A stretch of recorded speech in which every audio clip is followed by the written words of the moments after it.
This is Gareth Southgate, and this is the Three Lions podcast.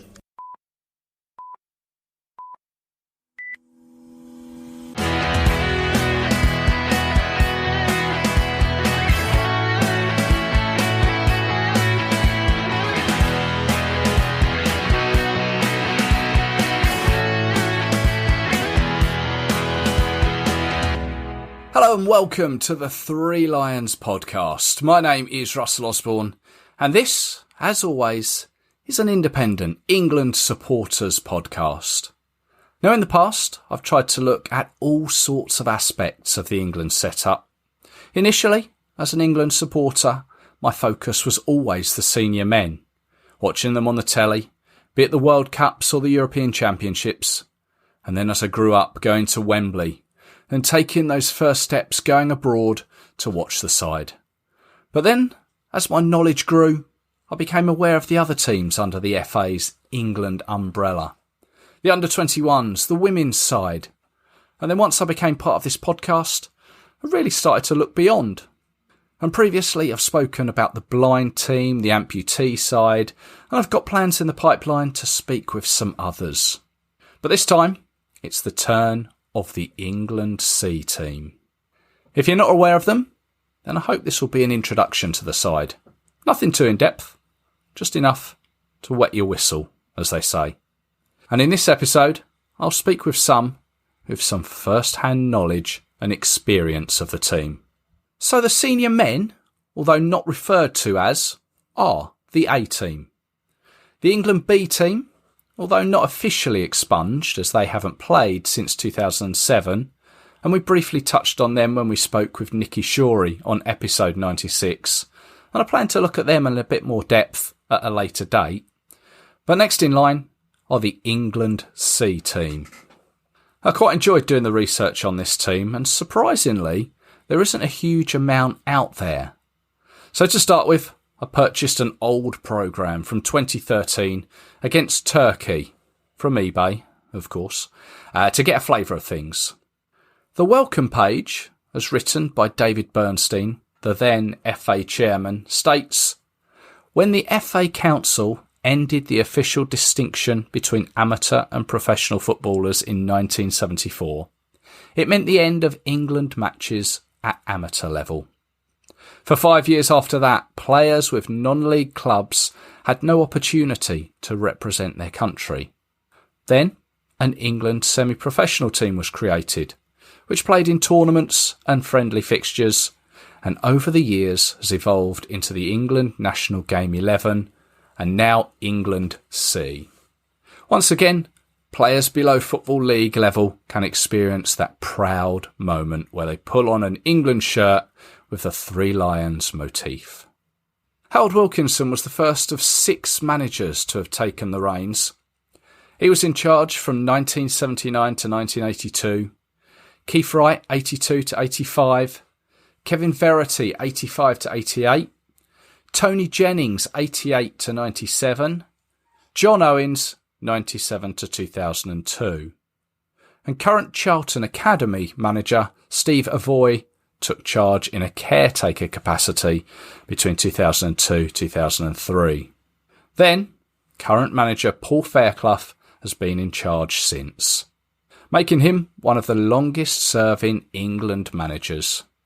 In fact, initially, he job shared with managing Barnet at the same time up until 2008, and I'll be talking to Paul shortly in the podcast about what his time has been like in charge of England C.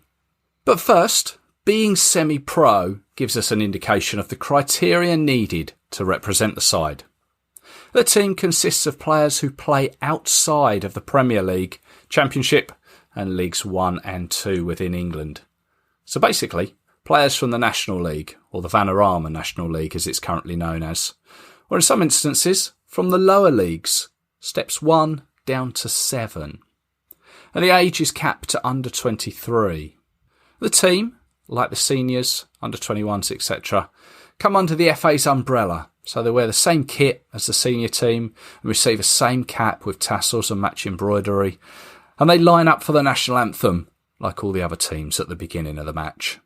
And as I initially alluded to with the programme intro by David Bernstein, I think it's important to acknowledge that previous to this, there was the England national amateur football team, which was formed in 1906, but was disbanded in 1974 when the Football Association abolished the distinction between amateurs and professionals by simply calling them players. I've actually got a few old amateur programmes, and one of the players is a certain Dave Harry Bassett, he of Wimbledon and Sheffield United management fame. But the amateur team is, I'm sure, an episode within itself, and one for another day. Matches-wise, they appear to play around 4 times a year, and they generally play other nations' under-23 teams. Although the likes of Wales, they also have a C team. England C's most recent match was a friendly away against Estonia's under-23s, a 2-0 reverse back on the 5th of June 2019. Now, they were scheduled to play Wales C on the 24th of March and Nepal on the 25th of May this year. But obviously, because of coronavirus, these matches have not been fulfilled. And you'd think Nepal wouldn't appear on paper to be one of the most desirable opposition teams to watch. But according to the Aldershot Town website, the EBB Stadium, where the game was due to be played, the Aldershot area is home to nearly 10,000 Nepalese people. So there's the potential for a sizable crowd there and opportunities to bring communities together. And in the past, some opposition nations have included players who have been capped at full international level, but still come within the under-23 age bracket. In the past, they've come up against World Cup Golden Glove keeper Thibaut Courtois when they played Belgium in 2011 at Luton's Kenilworth Road. And matches, well, they generally get played around the country at lower league and non-league grounds.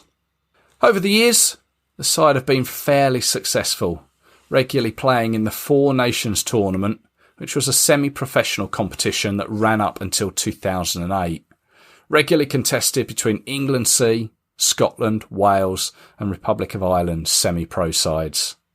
And the Gibraltar national team actually played in the last 2008 tournament. England C won it 6 times out of 15 competitions, only finishing third twice, and they never picked up the wooden spoon.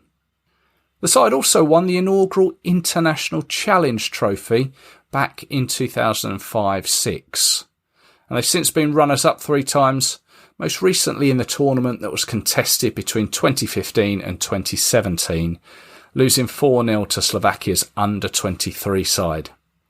And the International Challenge Trophy was a competition for national teams that feature semi-pro under-23 players who have not yet won a senior international cap. And depending on how many teams enter, the period of time it's played over can vary, but it can be over a couple of years. And with regards to players, not many have gone through the system and played England C through to the senior side, but one such player was former Leicester and Arsenal striker Alan Smith. Whilst he was at non-league Alvechurch, he made 3 appearances for the then England non-league team in 1982, before making 13 senior appearances. And notably, he also played 4 times for the B team, scoring 4 goals. And there aren't many who can make that claim, but former Leicester, Celtic and Wycombe player Steve Guppy can go one further. Also played for the semi-pro and the senior side, and is the only player to have played for the under-21, England B, semi-pro and the senior side. And in a recent game against Estonia, the 16-man squad featured Lawrence Maguire, Harry's younger brother. Lawrence was at Chesterfield in the National League at the time. And obviously Jamie Vardy was famously at Fleetwood, who were also a Conference Premier club whilst he was there, but he didn't make it onto the pitch for the C team, and it was only when he transferred to Leicester that he earned his England caps. And we all know Declan Rice switched between the Republic of Ireland to England at senior level, and it's been documented on England Football Online that a couple of players have previously played for the England C team before switching to another nation later in their career. In my chat with manager Paul Fairclough, he also makes reference to this. In fact, in researching and speaking with Glenn from England Football Online, he told me that in the first 12 years, between 79 to 91, Noel Ashford won 22 caps, and the team had only played 29 games up to that point. And Mark Carter, formerly of Runcorn and Barnet, has scored over twice as many goals as anybody else, with 13 from 11 appearances. And according to Wikipedia, it looks like he still holds the record. Although following him is the late Mitchell Cole, who scored 7 from 14. I know Glenn is keen to elaborate more on the C team on England Football Online. So if you can help him out, then by all means, drop him a line. As I said, some of the information out there is a little sketchy. Now, I've mentioned it a couple of times now. I think it's time we heard from the current England C manager himself.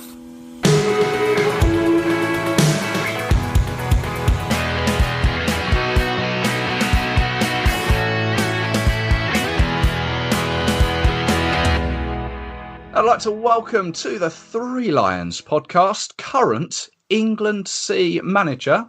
Hello to Paul Fairclough. Hello, Paul. Hi, Russell. How are you? I'm great, yeah. Thank you very much for joining us on the Three Lions podcast. 17 years in the job, I'm led to believe. Yeah, it is, yeah. I've been.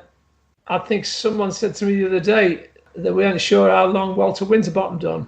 Okay, yeah, he was one of the very, very first England managers, wasn't he? I think Walter managed 16 years and something, but so I don't know. Yeah, it's a long time, but it's been fantastic. You've come a long way since, well, you were previous manager of Hertford Town and Stevenage and Barnet as well. It's a long way since those waterlogged pictures of Hertford Town, I guess. Oh, Hertford Town, yeah. I was my first management role, and I had the pleasure of taking them to the relegation playoffs against Petersfield in the Isthmian League Division 2. Great days. But we turned the corner and things, went upwards with Hertford, and then obviously I spent some great years at Stevenage, which is another story altogether, and then some further great years at Barnet. And in between that, whilst I was doing the England job and the Barnet job, I'd worked a spell with Arsenal but juggled the England C job all the time because I just loved it. My roots, although I've tinkered with the professional game, both as an analyst and also, as a manager and coach, my heart is grounded. I'm grassroots. I'm grassroots football through and through. Is that, I guess, what keeps you motivated in doing it then? Yeah, look, the 17 years, it's flown. And what it's made me do is it's made me stay on top of the recent coaching methods, recent ideas, being in touch with the younger generation, being able to relate to the younger generation through their technology. It's a different world now than when I took over the job. It just gives me so much pleasure and pride to make that selection, because I think you pointed out, and we'll go through that.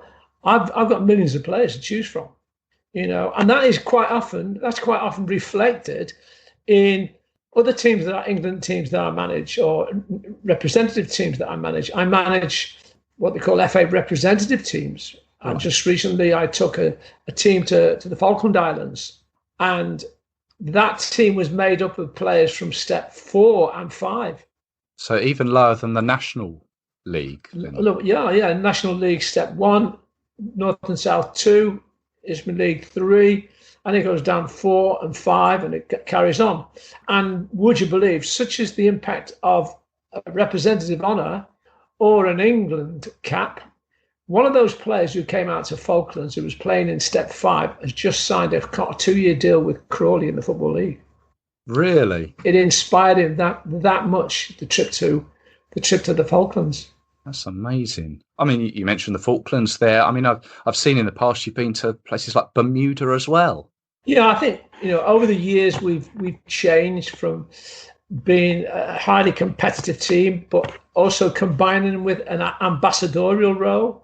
We've gone out and we've been into schools in most of the countries that we travelled to. Bermuda was one. Grenada was another. We've been out there. We were in Jordan, and we entertained the Syrian refugees over there. We've done lots and lots of community work in the villages and in Cyprus, in schools. Everywhere we've been, England Sea and the FA has left their mark in a really positive fashion. I mean, maybe this is my ignorance, but should the England C team be known a little more than perhaps it should in wider circles? Look, it's my bone of contention. For all the good that it does, it should be recognised more than what it is. I mean, I don't know how many people, but I would imagine if you ask many people, certainly England first team supporters wouldn't know who England C were, but I'd like them to. Of course. And especially because we are still waiting for the first England C player to make it through to the full first team. Now, we've been very close. We had the boy Stockdale, the keeper. Andre Gray was being looked at closely a couple of years ago by the manager. So we're waiting for that one. But we are a rich source and supply. I mean, we have supplied the Premier League with players. Ironically, we have supplied other nations, Wales and Scotland, with full internationals. I mean, Craig McHale-Smith was a regular for us and played 5 times for Scotland. Steve Morrison, who played for England C, went on to play for Wales. Sam Ricketts played 3 or 4 games for the England C team, went on and played a host of games for Wales, and is also in the management scene now. I mean, as is Lee Johnson, who sadly he's just been dismissed by Bristol, but he's an England C player, and he's the future of the game in this country, I believe. The England C side has got a bit of a checkered past, because whilst you mention that no players have come through the England C system, when it was it England semi-pro or the England national 11, wasn't the likes of, didn't Alan Smith and Steve Guppy go all the way through? Is it like a different pathway back then? No, it was the same pathway. Football has changed so much, hasn't it? I mean, Stuart Pearce came through the non-league scene. Yep. Now, I don't know whether he got recognised, but that was by England C. But that was before my team. I mean, we had Jamie Vardy in our squad twice. First time he was injured, and the second time we'd introduced this under 23 schedule. Right. And he passed that. So we've had some. I've got these few names here to throw at you. I mean, we've had, look, Russell, since I've been doing it, we've had over 200 players go into the Football League or the Premier Division. Now, I'm not stupid to suggest that all that was our work, because most or the majority of that work is done with their respective league clubs and league managers on their good form. But the England C is almost like a rubber stamp for those boys. It really is. And you take the case of Che Adams. I mean, I don't know how many people watched that wonderful goal the other night. Yeah. But Che Adams, I had a training camp, and we always get a pull out because someone gets injured on a Saturday. So this training camp was going to happen over 2 days.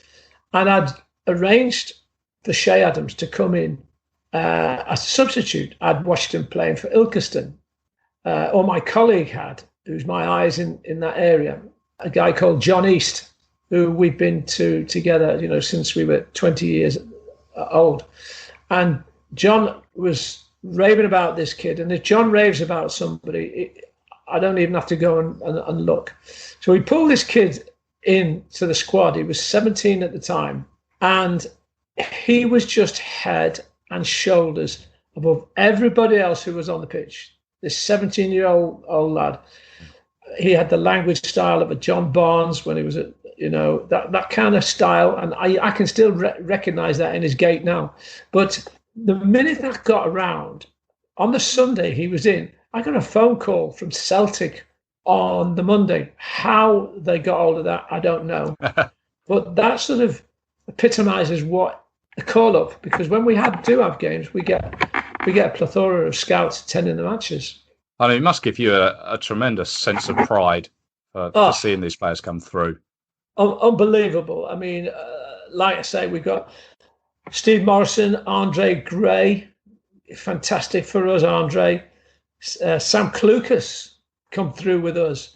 Lee Johnson, George Boyd, Aidan Flint, Lee Tomlinson, Michael Morrison, Joe Lolly featured with us before he'd featured with anybody at all. And when you add up, I mean, those players have ended up going for millions. Yeah. Tomlin went for 3.5 million. Mikhail Smith 2.5.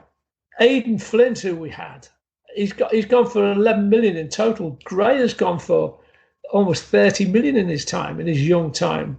And that's just to name a few. And these guys, were always looked as if they could do something, but playing for England C, as I said, just rubber stamped. Do you know, we've never had a player come away with us who's had a poor game. Right. Now, I'm not saying that's what we do, but I think putting the 3 lines on your chest does not help. Sadly, we talk about one of our there's a couple of guys who've gone. Mitchell Cole. Right. He was just a great player for England C, and sadly Mitchell passed away. He was terrific for us, and he had a good career in the professional game. Yeah. Just touching on current issues. I mean, obviously the early curtailment of the National League and no matches for you to go and see now. And you mentioned your colleague who goes and watch games in a different area. How are you finding it at the moment? Are you in contact with the players that you would regularly select? No, we're I mean, sadly, we had a game scheduled in March just gone against Wales. Right. We'd selected the squad and all the players knew about it. And sadly, that game was due to, that was pulled because obviously the problems with COVID-19. And that was a sad moment for me because I did know that some of them players would perhaps move on to other clubs. And we're going to miss that opportunity of a cap and a shirt, of course. And then we were due to entertain Nepal. That seemed really interesting, that one. Well, that's, from doing good work, the FA doing good work with relationships with Nepal, much needed. That would have been terrific. And we were playing their full national team. Okay. And sadly, that's came to an end as well. And all England C scheduled fixtures, we had a fixture scheduled against Estonia, who always put out their full under-23 team against us. We've had that's gone. That game has gone as well. Looking back over previous England C histories, doing my research, you tend to play, is it 4 or 5 games a season? They're kind of a mix of friendlies, and it's the International Challenge Trophy, isn't it? Well, Russell, when I first went on board, we had a number of friendlies, and then the Four Nations tournament. Right. Right. Now, the Four Nations tournament was obviously England, Ireland, Scotland, and Wales. Yeah. And that used to take place in the close season over a period of about 8 days. And it was it was highly, highly competitive, particularly when we faced Wales. But by the last game, it was more about endurance. Right. Because it was so packed. And so it was, you need to, for something like that, you really need 2 weeks. But all those countries and their non-league football, they've not got bundles of cash. So it was condensed in it. And then we were being guided by Mike Appleby at the time, who sadly has passed away just recently. Mike and I, we said we decided we wanted more for England C. We wanted to, because we were winning the Four Nations tournament every time, bar I think one, and we wanted more for the players. Personally, from a technique point of view and coaching technique, I wanted to stretch the players. I wanted to see how good these non-league players were. Yeah. So, well, Mike decided it was his baby, really. He tapped into the UEFA Under-21 tournament and tapped into countries who would like a warm-up game before they went into the UEFA, UEFA European Cup. Yeah. So we picked up a number of teams. At one stage there was nine teams, and what it meant that we were playing against. All of a sudden, we were playing against elite players. I mean, I can remember we played Belgium at Luton Town Football Club, and Alderweireld, and the goalkeeper who went to Real Madrid, Courtois, was playing, and we beat them 1-0.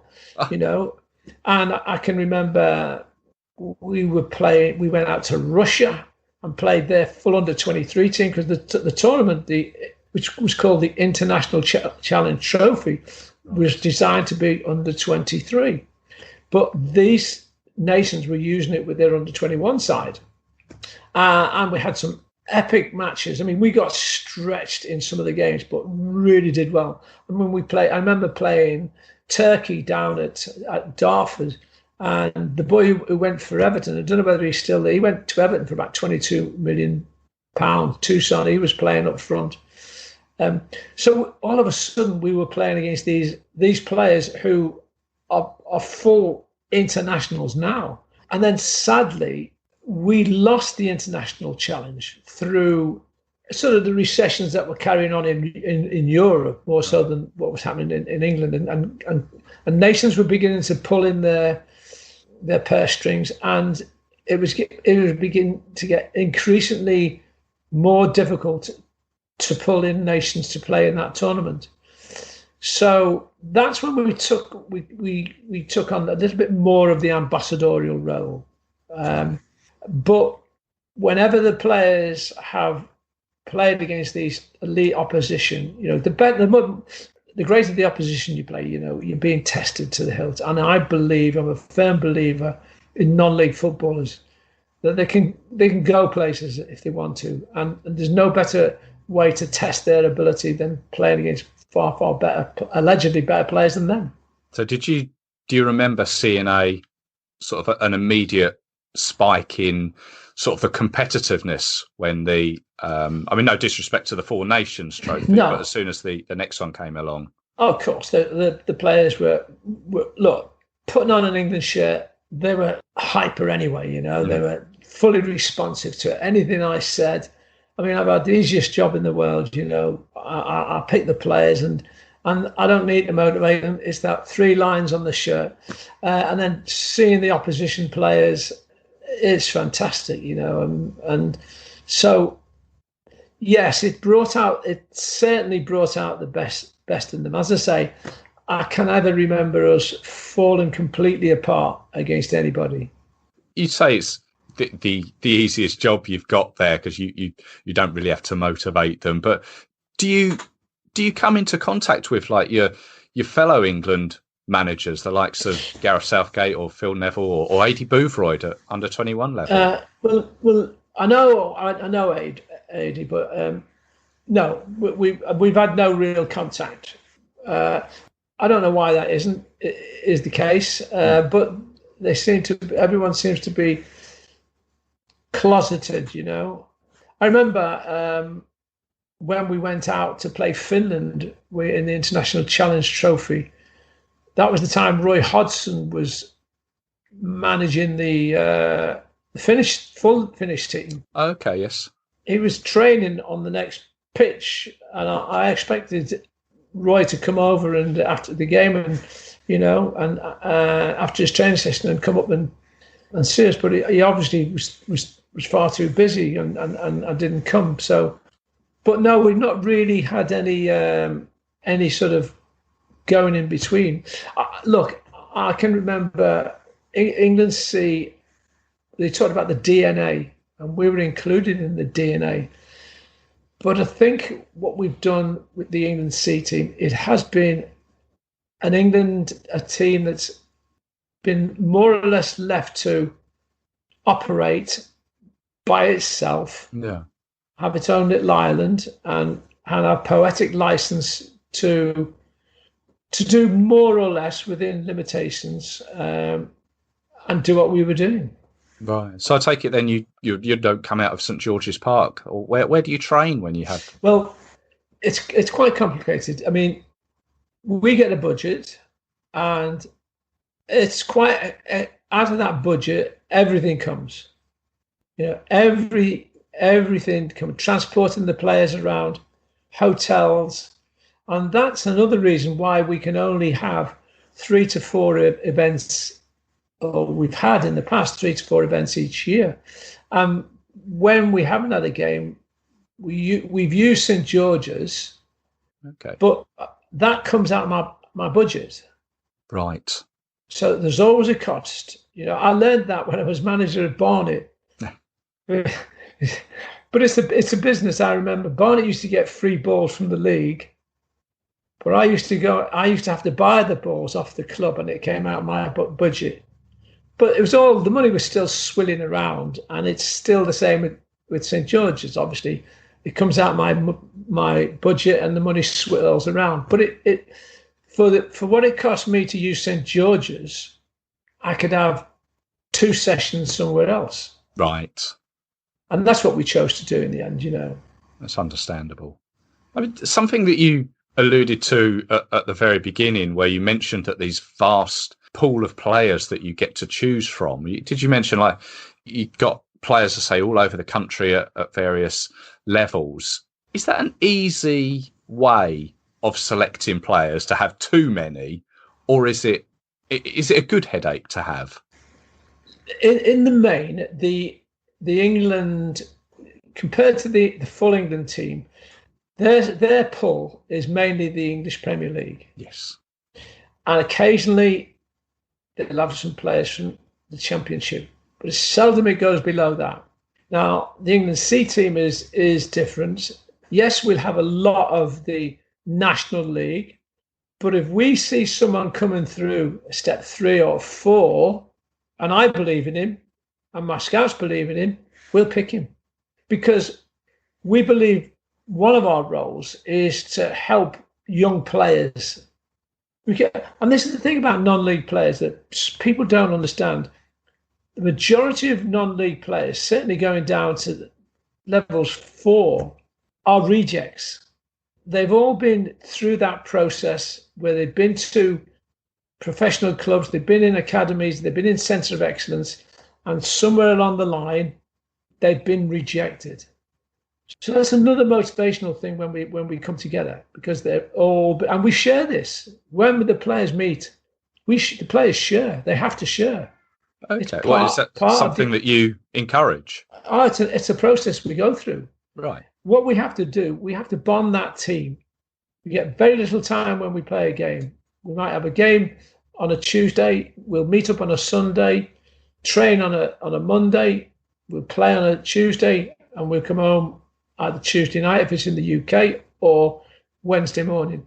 So we've got to bond them. So we have several processes that work for us, where they become brothers. By the time they've left us, they've got friends for life, because they get to know each other so well. I believe that the England C players get to know each other better in the 48 hours that they spend with us than what they would travelling to a game or training with a teammate at their club for 2 years. I believe that process happens. So I've got good eyes out there. I've got a good scouting network out there who are always on the lookout. I have people at all different levels who are good at what they do. And they'll say, look, you need to keep your eye on this. I mean, we miss some people. Of course we do, because we have a limit to how many scouts we can have around the country. But I roughly have about 10 looking out at all different levels. And we do an enormous amount of games. I have a database of thousands of games that I get reports from my scouts. They all have to put a written report in. Right. So we do run other not England teams, but FA representative teams. And for example, you might have one of the associations, Hertfordshire Football Association, might be celebrating their 100th anniversary. And so they request an FA representative team to come and play a Hertford representative team. So I can then pick a localized team within a 50, 60-mile radius. It's worthwhile seeing all these lower level games for those games, but also for the fact that if they're good enough, and we've had lots of players who played in these representative games who've gone on and made it into the England C team, and into the Football League. So it's not difficult at all. It's just great having that knowledge of what's going on at grassroots level. And these players, as I alluded to, I've got so much respect for them, for non-league players, because they have been rejected. And we all know in life that to get back on that horse and go again takes people to be brave, refusing to give in. And that's what I love about the non-league player. You say these players, they get to know each other within such a short space of time. But what is the sort of the turnover of players at the C level? I mean, do you have a settled squad or regular players, or like will you pick new players come the next game to give them all a chance? Well, in the past, we have to have our games in the international break, right? In other words, the international window. Whenever the FIFA they do their calendar, and that's when internationals will take place. For us, it's normally October. It's September, October, November. There'll always be a game. February there'll be a game for sure, and then end of season there'll be another game for sure. And obviously we have to comply with the leagues that the lads come from. Certainly the National League have been very good to us over the year, and they've left their midweek fixtures out when it's international break time. Okay. So it's been useful to have. But if for example we have at the beginning of the season we have a game in the October time, then the likelihood is that I'll pick a squad, and by January, when the next window comes to an end, transfer window, 3 or 4 of them have gone already. Of course. Well, they may have gone up a league then, I guess. Exactly. Some of them have gone into the Football League. Yeah. So that takes those players away. So if I'm happy with 6 or 7 of the squad, I tell all those players when they play in a game, look, you've done well tonight. This is always my parting shot. I said, you've done very well tonight. And if you want another shirt and another cap, make sure you go back to your club where you earn your bread and butter and perform. Because if there's someone else who's performing better than you consistently, I'll pick them. Although we've had 1 or 2 people who've had 6, 7 caps, there's no one really who's got their feet under the table and thought, I've got it, next time. So then it goes on then after that. So there'll be another game in February, and then guess what? The season comes to an end. They've gone. So come the June fixture, it can quite often be an experimental side for the next season that's going to start in the August again. So look, I'd love to have more games, Russell, okay. But funding's a big issue with the England C. With that in mind, I mean, what do you think is your greatest achievement looking back over those 17 years with the C team? I'll tell you which was one of them was a great achievement.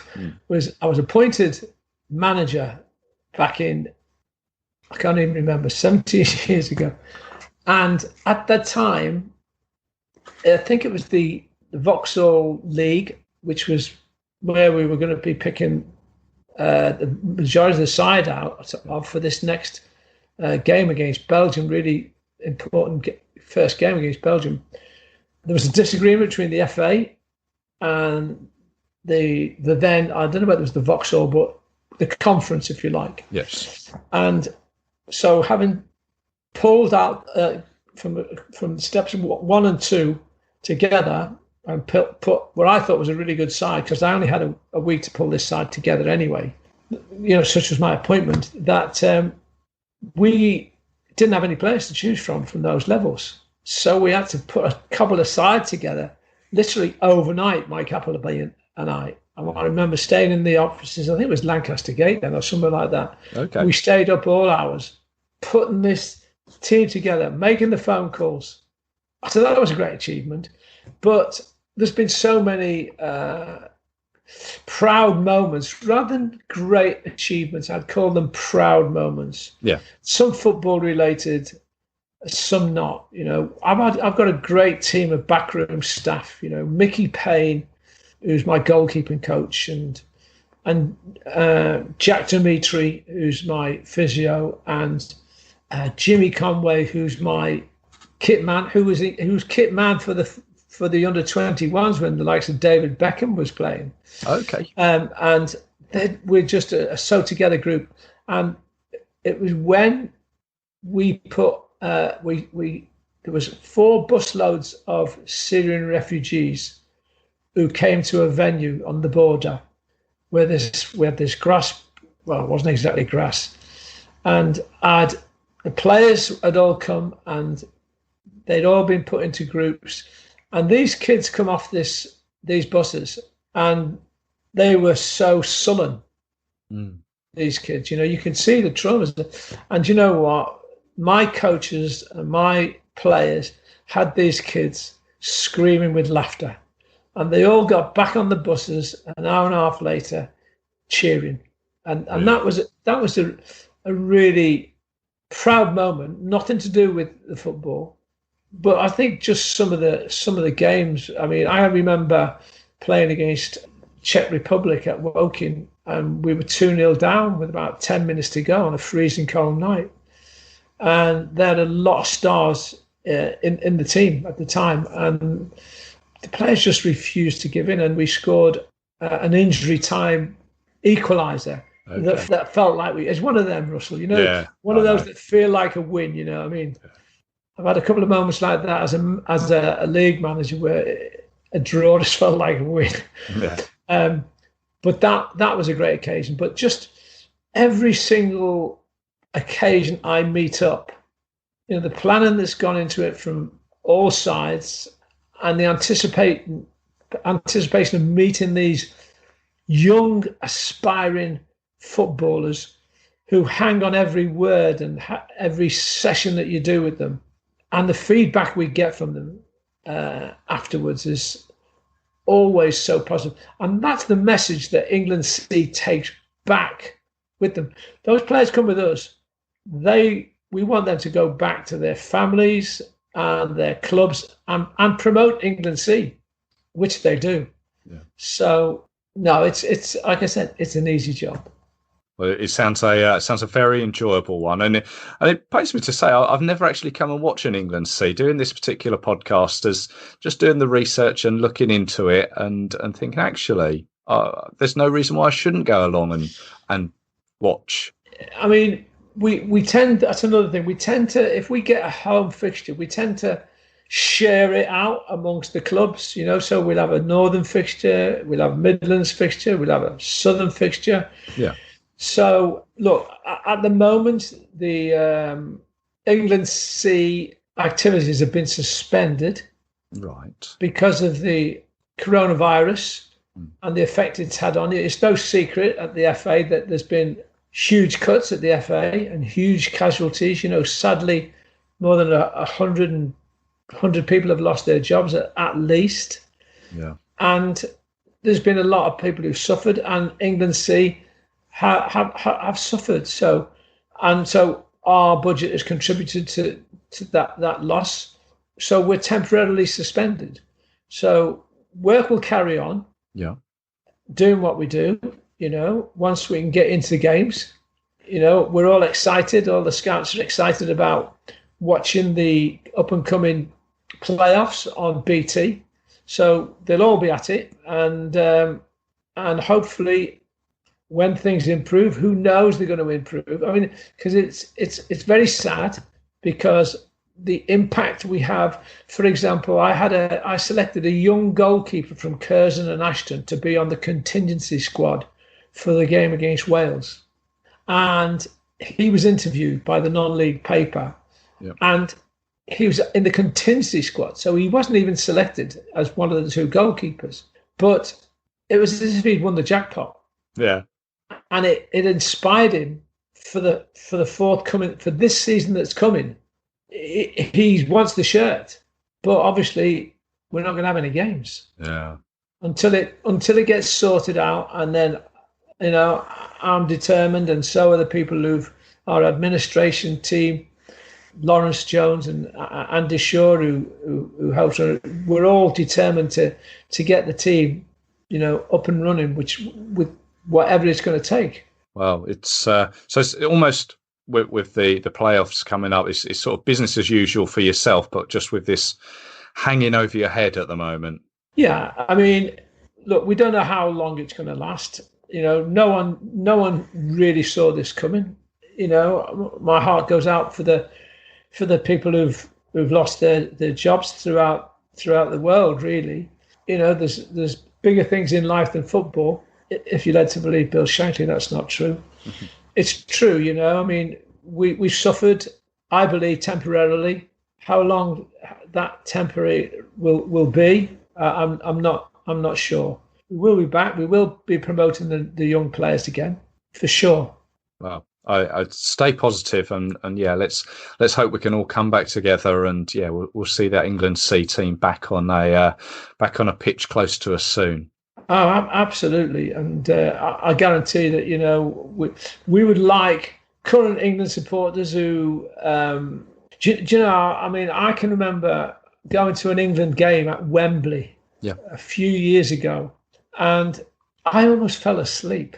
This was before we were playing them. Now we're playing really sort of exciting football, attacking football with our academy structure that we've had over the last 10, 15 years is beginning to work, and we've got so many great, which has helped us at non-league level, because a lot of the non-league players who come down know how to pass the ball now. They know how to receive it, and that's the way we want to play. We want to be an extension of the full England team.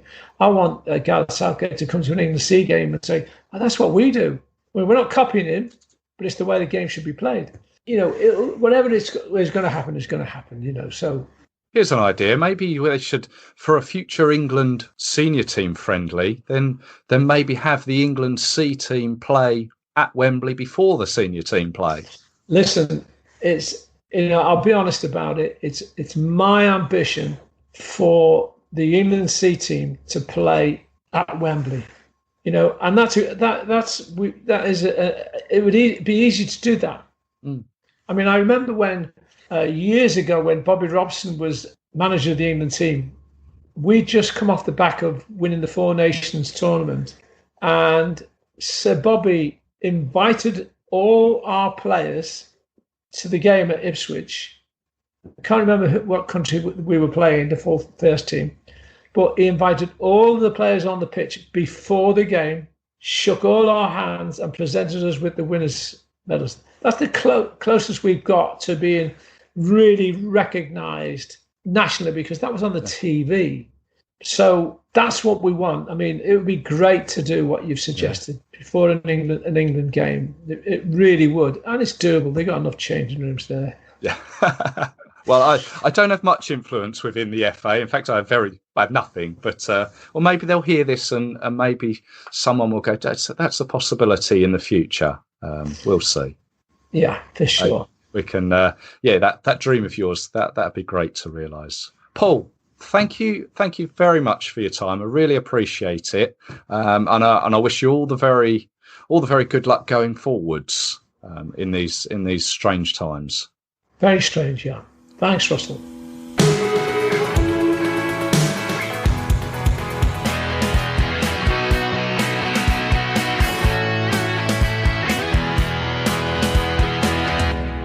Thank you very much to Paul there, and I wish him all the very best going forwards.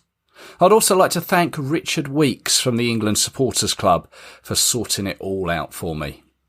Now, as I was doing my research, I thought, wouldn't it be great to be able to speak with a player who's played sea level?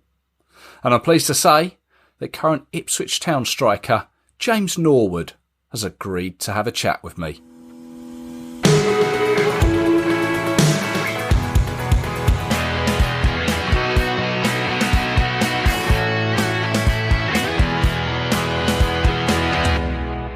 I'd like to welcome to the Three Lions podcast former England C player and current Ipswich Town player, James Norwood. James.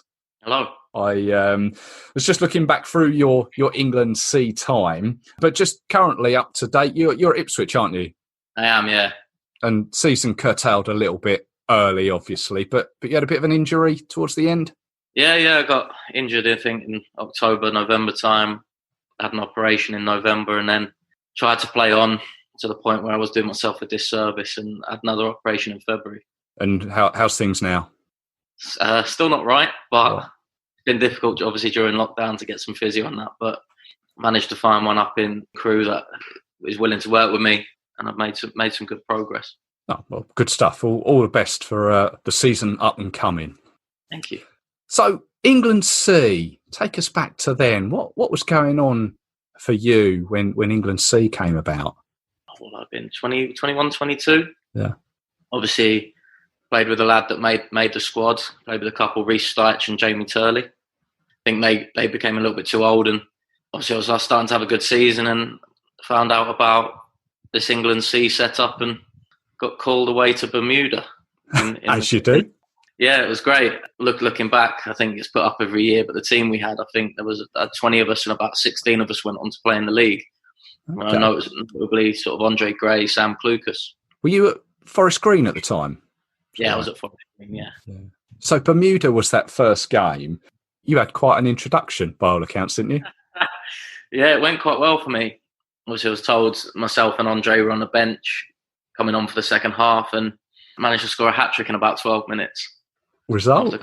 Yeah, and we won 6-1, so it was a lovely introduction. I think we were supposed to fly to the Cayman Islands and then to America. It was sort of supposed to be a 16-day tour, but something happened with the flights or something, so we got the 7 days, and I think they had planned for us to sort of fly off shortly after the game, but I think we ended up having 3 or 4 days in Bermuda. It's very nice. Yeah, so it was a great little holiday. The life of an England C player, eh? Yeah, you get paid £100 to play as well. So is that what it is? I think so. Yeah, that's what I used to get off the club anyway. I don't know if they paid us more, but yeah. So what was that? That was the first of 7 caps, I believe.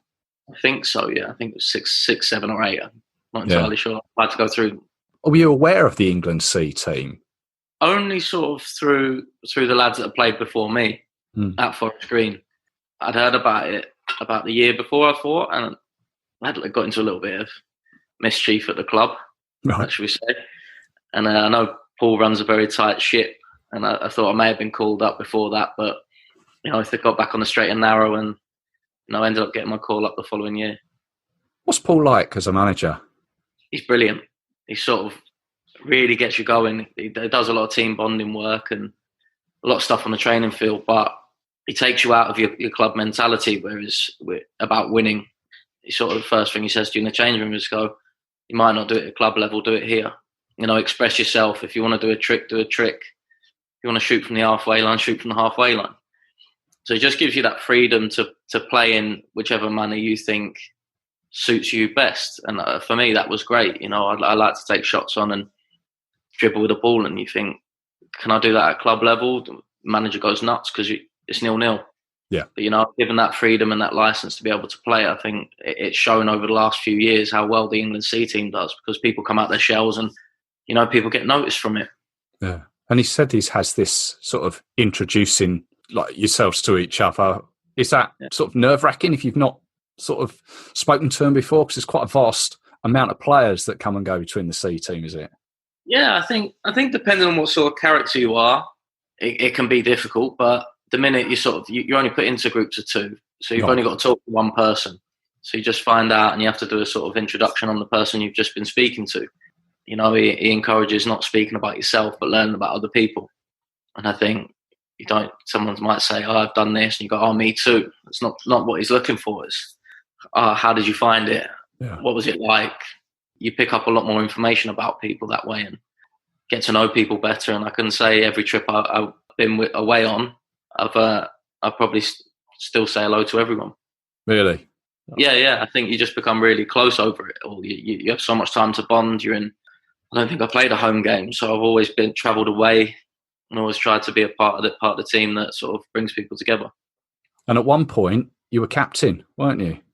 Yeah, that was short-lived. But how did that feel, and how did that come about, and any sort of extra responsibilities? It was incredible, really. I always tried to be a leader. When I was away with them, I tried to, get people there on time and get people up for games and try and lead while on the pitch. And, I always hoped that I would get the shout to be the captain, and I did against Turkey. Yeah, I got sent off after 75 minutes. Which obviously I look back on now, and I'm devastated because we had another game in the tournament. It was a home game away at Halifax, and I think we ended up winning 3 or 4-0. And knowing I would have led my team out, my family could have been there. It's still sore now. I see that the C players, much like the senior players and under 21s and the Lionesses, they get the caps as well, don't they? They do, yeah. I think after Bermuda, we had a big team meal, and the general, he was called. I think he was sort of head of the FA or something to do with the FA. He presented our caps, and each person goes up individually, and it's a special moment. That first one is the one I remember. Yeah. And what do you still got them all, and you keep them on pride of place at home? Yeah, I've still got them all. You keep the shirts, the kit, everything.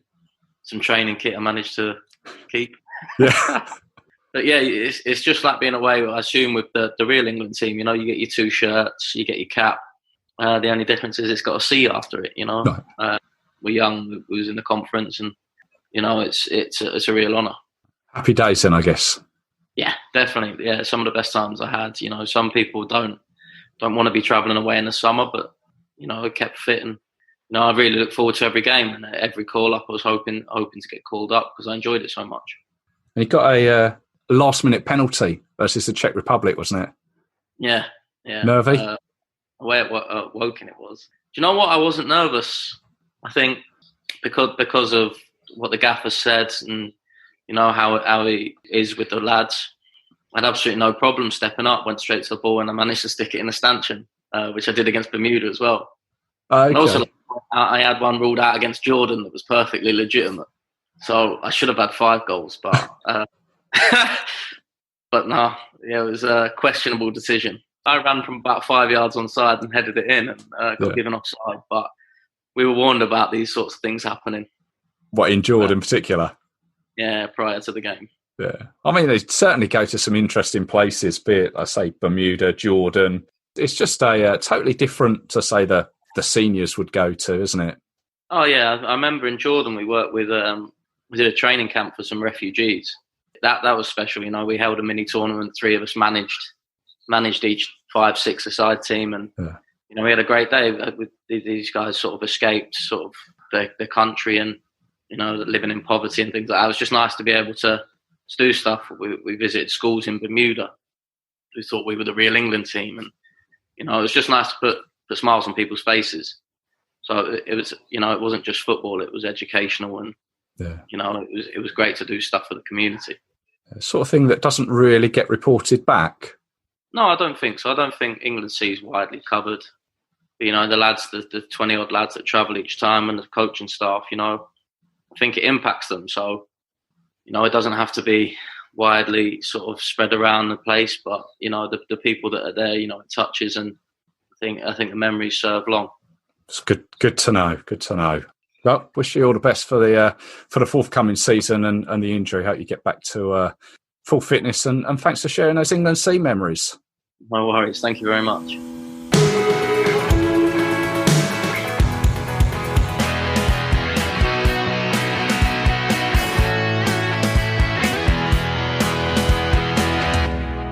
Thank you to James there for casting his mind back to his C days.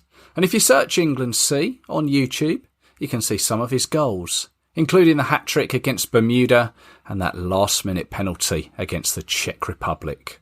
You can give him a follow on Twitter, at jnorwood_10. Now, I hope you've enjoyed this episode. Initially, I thought it'd be a bit of a slog putting it together, but I've had a little bit of help along the way as I've name-checked throughout, and it has come together quicker than I anticipated. And it's clear from what Paul Fairclough said, England C are in a bit of a precarious position at the moment. I just hope for him, for the players and supporters, and generally of the non-league persuasion, that doesn't last too long. From the research that I've done, a cap at any level obviously means so much, but a C-level cap for the players, perhaps there's just a little bit more attached to it when you take into their club level status and what they may have been through in the past. They may only get the one opportunity to represent England. And for Paul Fairclough to play at Wembley and realise a dream? Come on, the FA. I'm sure it wouldn't take too much organising for just one game at our national stadium before a senior international. I'd certainly be interested in taking it in. And if you want to learn more about the C team, check out the FA.com, the non-league papers website, and as I previously mentioned, YouTube has some footage from previous games and a few interviews too. Now, if this podcast is new to you, hello, I hope you've enjoyed it. Likewise, if you're a regular, as always, thank you. You can listen to all previous episodes at threelionspodcast.com or your usual podcast provider. And you can find us on Twitter at 3 Lions Podcast. Search the same on Facebook and Instagram. Always good to have a chat.